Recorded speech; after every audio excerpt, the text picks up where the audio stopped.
আসসালামু আলাইকুম। অনেকদিন ধরে ইচ্ছা ছিল একটা হ্যান্ড ব্লেন্ডার কেনার।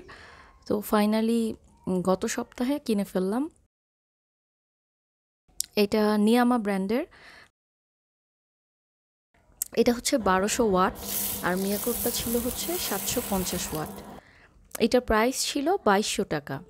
ওনারা চেয়েছিল ২৪০০ টাকা, তো ২০০ টাকা অনার করে। আর মিয়াকোরটা ছিল ২১০০ টাকা।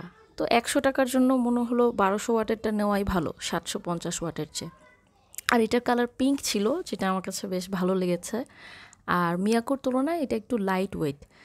তো এইসব জিনিস একটু লাইট ওয়েট হলেই ভালো, যেহেতু হাতে নিয়ে ইউজ করতে হয়।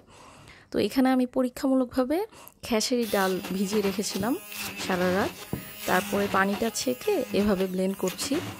তো আমি কোনো এডিট করছি না এই এই জায়গাটাতে, যাতে আপনারা বুঝতে পারেন কত কম সময়ে এটা ব্লেন্ড হয়ে যাচ্ছে। আমি এটাকে পুরোপুরি মিহি করিনি, একটু দানা দানাই রেখেছিলাম। কে কী ধরনের হ্যান্ড ব্লেন্ডার ইউজ করছেন জানাবেন। আল্লাহ হাফেজ।